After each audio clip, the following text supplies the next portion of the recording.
So in any case, I was just saying that in my role at Whole Foods Market, I've had an opportunity to visit over 100 farms in the state, and obviously there are many others still to visit. And those farms are really different. They're monocultural, they're polycultural, they're small, they're big, they're organic, they're conventional, hydroponic, aquaponic. So they have very different practices, some of which some of us in this room may embrace more than others, but they all do a great service in providing food. And providing tasty and healthy calories that are grown here for us to consume here. In visiting those farms, I unfortunately haven't come up with any fabulous, perfect rules or formulations or a panacea for the challenge that we face in increasing our self-sufficiency and our food sovereignty. But I think there are, some universals that have come out of some of those visits, and I'd like to share those with you today. First of all, I think that the biggest thing that I have learned is that demand continues to far outstrip supply. And that is a very interesting circumstance in which we find ourselves. This is particularly the case for organic produce, but it's really across the board. I think there are some crops that are becoming relatively saturated. Examples would be cabbage and coffee and papayas and pineapple. But again, for all of those, we're still not finding enough organic product. And even in the cases where we're relatively saturated, that's only for the market that is currently demanding local product.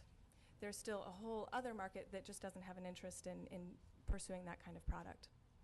But this situation where we have so much more demand than we have supply, and this is really evident in our importation of 85% or so of our food, to me suggests that our policies and our resources should be focused on the demand side, on the supply side, not on the demand side.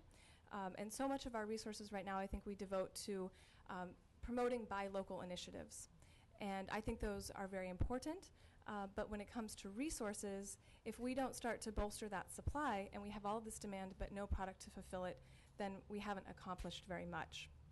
I think I do want to have a caveat though, because the demand side activity is really important, and I think that that can be used really to bolster support for supply side policies, because we're going to be making some difficult choices if we're starting to prioritize local production over some other local interests when there's competition, for example, for land use.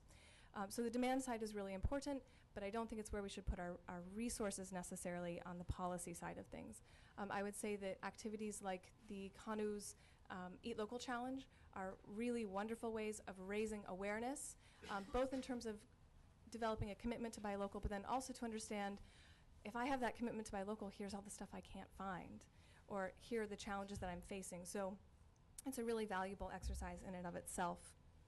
And I think that there's another place for policies that help on the interconnection between demand and supply. So as we have all of this demand, but we're struggling to get enough supply, and we're struggling to get food into locally grown food into our food system, how can we kind of tackle that connection point? And that leads into what I've come to learn about the challenge of local buying. And I think it's relatively easy for those of us on the outside to say everybody ought to be buying local. That restaurant, that grocery store, that hospital, that school, they all should be buying locally grown food. Why aren't they?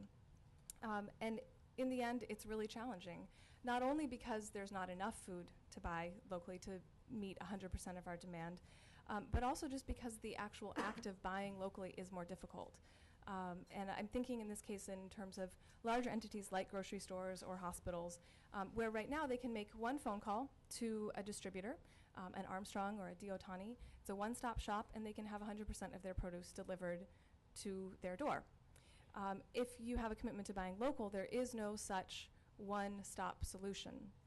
There's an opportunity to buy some local products through those distributors, but not everything that one wants to find. So in the end, it ends up being 30 phone calls and 30 relationships that are being managed, and 30 conversations that have to be had about the weather and how the rain didn't come, and so the crop's not there to be had, but it'll be there in 3 days. And so those challenges of navigating a system that's much more complex, I think, are real, and we all should recognize them. And the shoulds are easy, the doing is a lot more challenging. And on that front, I'd say that from a policy side, any policies that we can implement that would enable better distribution of local products would be helpful. That might be through the existing distributors and kind of the traditional setup, that is embodied by an entity like Armstrong, but it also could be through some really exciting and I think a little more innovative structures like cooperatives and satellite farm models. An example would be Kumu Farms on Molokai, which does both organic and conventional papaya and herbs. With their papaya growing, they have partnerships with farmers on DHHL, Department of Hawaiian Homeland's tenants, who have very small farms. Kumu Farms is big, it's 200 acres. But these satellite farms are dealing with maybe 5, maybe 10 acres. And they don't necessarily have all of the apparatus to deal with the marketing and the distribution, particularly when it comes to exporting, where the papaya has to be heat treated because of fruit fly concerns in California. So Kumu Farms is able to have a centralized service provision, really, of all of those services to those other farmers. So there's no replication of all of those elements that go into the success of a farm, and they can focus on the growing. Another example would be in Makaha Mangoes, where you have a single entity, Makaha Mangoes, which is really Mark Suisu and his wife Candy, who have partnerships with many small farmers, and we're talking about backyard growers, who would not be getting into the distribution of their product on their own, but they're enabled through this other entity to get their fruit to a broader distribution. So I think that those sorts of examples are exciting, and focusing on the development of more cooperative sort of efforts would be really fruitful. I'd say that one of the things that is really obvious right now is that there's a big missing piece in institutional purchasing. In the evolution of local purchasing in Hawaii, we've gone through a really interesting transition as we move out of our plantation-based system into a diversified production system, which has more small farms. And that was really championed by Hawaii Regional Cuisine chefs, for whom we ought to all be very grateful. But of course, we can't all afford to eat at Alan Wong's or Town every night as much as we'd all love to, or at least I would. But we can't do that, so thank goodness that grew into the farmers market movement, and that gave more of us access to that kind of food to be able to do that in our own homes, and we all were inspired by those great recipes.